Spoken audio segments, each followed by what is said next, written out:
In all cases, there's big anonymous money behind various lanes of activity. One lane of activity is through the conduit of the Federalist Society. Was managed by a guy named Leonard Leo, and it's taken over the selection of judicial nominees. How do we know that to be the case? Because Trump has said so over and over again. His White House counsel said so. So we have an anonymously funded group controlling judicial selection run by this guy, Leonard Leo.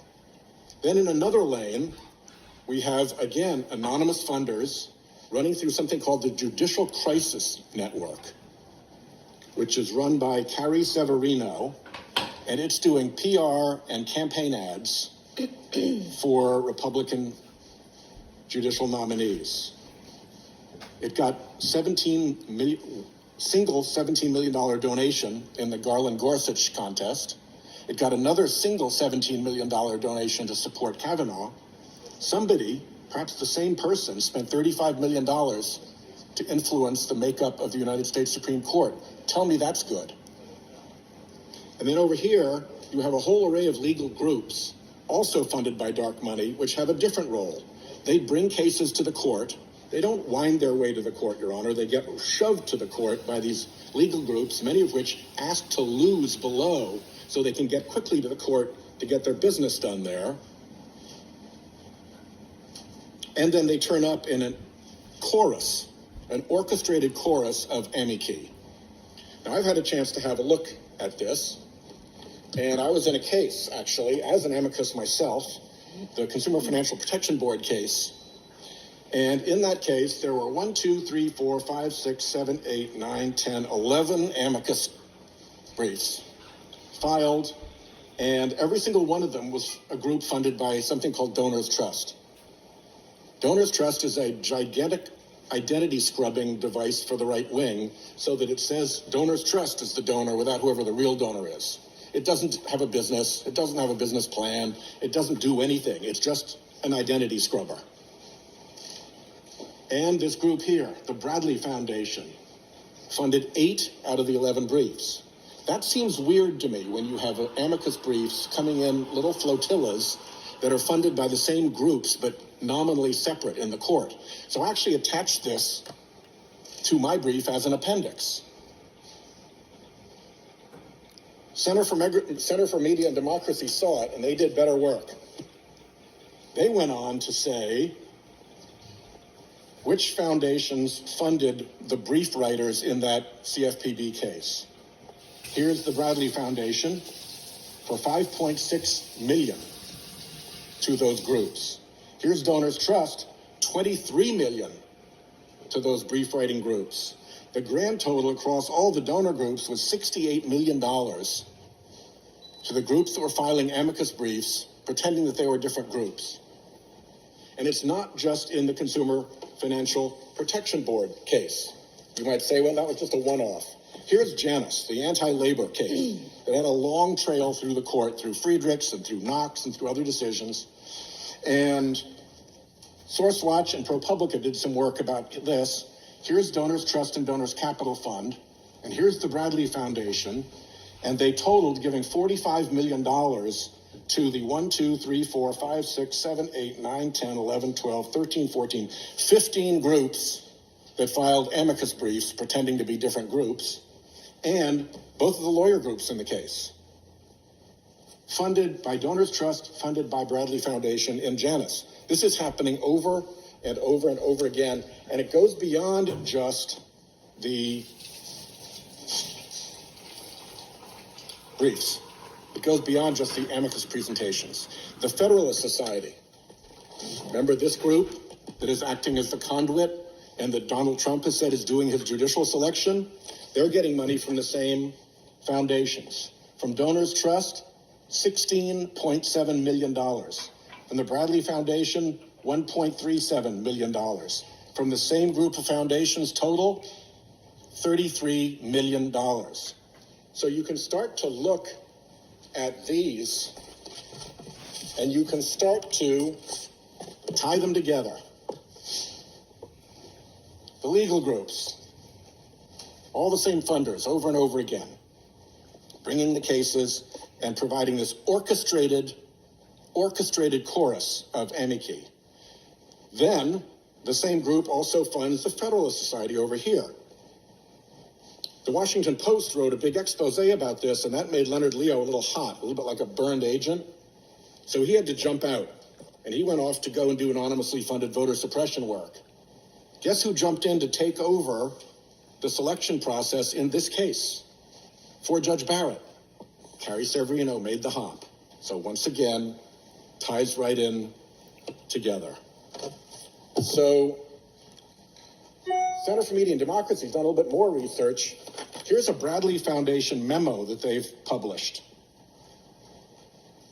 The Bradley Foundation is reviewing a grant application asking for money for this orchestrated amicus process. And what do they say in the staff recommendation? It is important to orchestrate, their word, not mine, important to orchestrate high caliber amicus efforts before the court. They also note that Bradley has done previous philanthropic investments in the actual underlying legal actions. So Bradley is funding, what do they call, philanthropically investing in the underlying legal action and then giving money to groups to show up in the orchestrated chorus of amici. That can't be good. And it goes on, because they also found this email. This email comes from an individual at the Bradley Foundation, and it asks our friend Leonard Leo, who used to run the selection process, is there a 501c3 nonprofit to which Bradley could direct any support of the 2 Supreme Court amicus projects other than Donors Trust? I don't know why they wanted to avoid the reliable identity scrubber Donors Trust, but for some reason they did. So Leonard Leo writes back on Federalist Society address. So don't tell me that it isn't Federalist Society business. On Federalist Society, on his address, he writes back, yes, send it to the Judicial Education Project, which could take and allocate the money. And guess who works for the Judicial Education Project? Carrie Severino, who also helped select this nominee running the Trump Federalist Society selection process. So the connections abound. In the Washington Post article, they point out that the Judicial Crisis Network's office is on the same hallway in the same building as the Federalist Society, and that when they sent their reporter to talk to somebody at the Judicial Crisis Network, somebody from the Federalist Society came down to let them up. This more and more looks like it's not 3 schemes, but it's one scheme with the same funders selecting judges, funding campaigns for the judges, and then showing up in court in these orchestrated amicus flotillas to tell the judges what to do. On the Judicial Crisis Network, you've got the Leonard Leo connection. Obviously, she hopped in to take over for him with the Federalist Society. You've got the campaigns that I've talked about, where they take $17 million contributions. That's a big check to write, $17 million. To campaign for Supreme Court nominees. No idea who that is or what they got for it. You've got briefs that she wrote. The Republican senators filed briefs in that NFIB case signed by Ms. Severino. The woman who helped choose this nominee has written briefs for Republican senators attacking the ACA. Don't say the ACA is not an issue here. And by the way, the Judicial Crisis Network funds the Republican Attorneys General. It funds RAGA, the Republican Attorney General's Association, and it funds individual Republican Attorneys General. And guess who the plaintiffs are in the Affordable Care Act case? Republican Attorneys General. Trump joined them because he didn't want to defend, so he's in with the Republican Attorneys General. But here's the Judicial Crisis Network campaigning for Supreme Court nominees, writing briefs for senators against the Affordable Care Act, supporting the Republicans who are bringing this case, and leading the selection process for this nominee. Here's the page off the brief. Here's where they are. Mitch McConnell, and on through the list. Senator Collins, Senator Cornyn, Senator Hoeven, Senator, who's still here? Marco Rubio. It's a huge assortment of Republican senators who Carrie Severino wrote a brief for against the Affordable Care Act. So this is to me, pretty big deal. I've never seen this around any court that I've ever been involved with, where there's this much dark money and this much influence being used. Here's how the Washington Post summed it up. This is a conservative activist behind-the-scenes campaign to remake the nation's courts, and it's a $250 million dark money operation. $250 million is a lot of money to spend if you're not getting anything for it. So that raises the question, what are they getting for it? Well, I showed the slide earlier on the Affordable Care Act and on Obergefell and on Roe versus Wade. That's where they lost.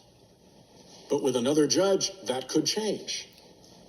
That's where the contest is. That's where the Republican Party platform tells us to look at how they want judges to rule, to reverse Roe, to reverse the Obamacare cases, and to reverse Obergefell and take away gay marriage. That is their stated objective and plan. Why not take them at their word? But there's another piece of it, and that is not what's ahead of us, but what's behind us. What's behind us is now 80 cases, Mr. Chairman, 80 cases under Chief Justice Roberts that have these characteristics. One, they were decided 5-4 by a bare majority.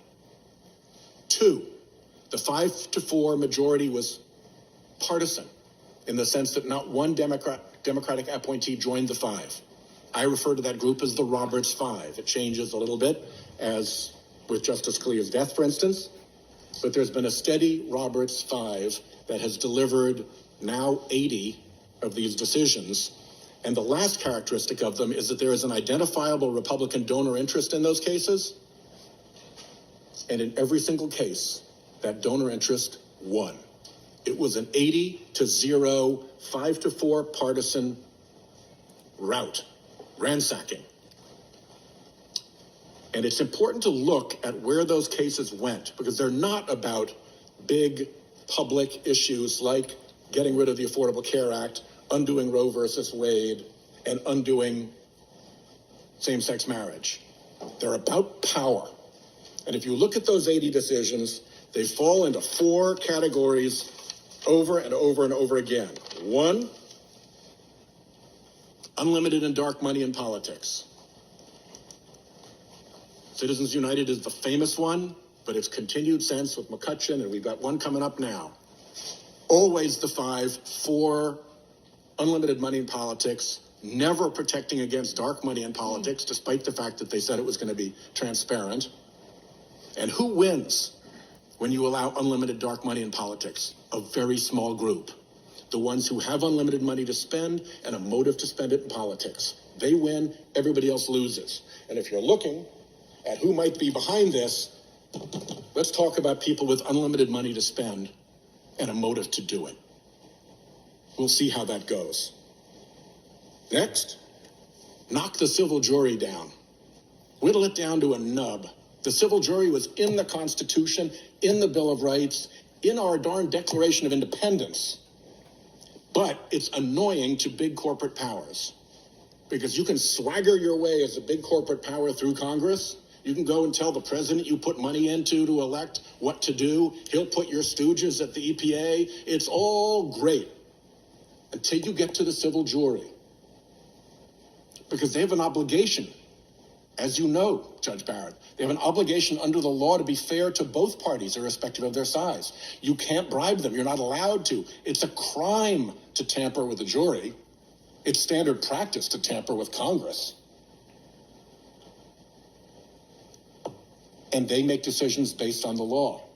If you're used to being the boss and swaggering your way around the political side, you don't want to be answerable before a jury. And so one after another, these 85-4 decisions have knocked down, whittled away at the civil jury, a great American institution. Third, first was unlimited dark money. Second was demean and diminish the civil jury. Third is weaken regulatory agencies. A lot of this money, I'm convinced, is polluter money. The Coke Industries is a polluter. The fossil fuel industry is a polluter. Who else would be putting buckets of money into this and wanting to hide who they are behind donors' trust or other schemes? And if you're a big polluter, what do you want? You want weak regulatory agencies. You want ones that you can box up and run over to Congress and get your friends to fix things for you in Congress.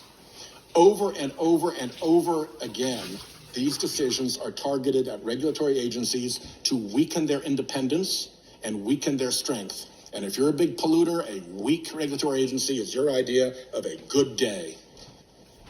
And the last thing is in politics, in voting.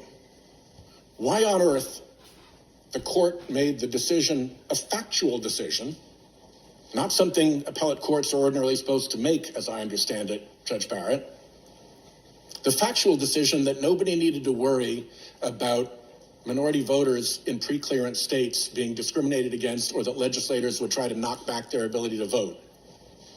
These five made that finding in Shelby County against bipartisan legislation from both houses of Congress, hugely passed on no factual record. They just decided that that was a problem that was over. On no record, with no basis, because it got them to the result that we then saw. What followed? State after state after state passed voter suppression laws.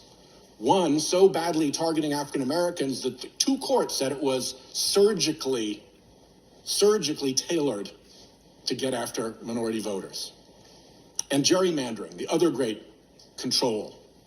Bulk gerrymandering, where you go into a state, like the Red Map Project did in Ohio and Pennsylvania, and you pack Democrats so tightly into a few districts that all the others become Republican majority districts. And in those states, you send a delegation to Congress that has a huge majority of Republican members, like 13-5, as I recall, in a state where the party of the five, actually won the popular vote. You've sent a delegation to Congress that is out of step with the popular vote of that state. And court after court figured out how to solve that. And the Supreme Court said, nope, 5-4 again. Nope, we're not going to take an interest in that question. In all these areas where it's about political power for big special interests and people who want to fund campaigns and people who want to get their way through politics without actually showing up, doing it behind donors' trust and other groups, doing it through these schemes, over and over and over again, you see the same thing. 80 decisions, Judge Barrett. 80 decisions, an 80-0 sweep. I don't think you've tried cases, but some cases, the issue is bias and discrimination. And if you're making a bias case, as a trial lawyer, Lindsey Graham is a hell of a good trial lawyer. If he wanted to make a bias case, Dick Durbin's a hell of a good trial lawyer. If they wanted to make a bias case and they could show an 80-0 pattern,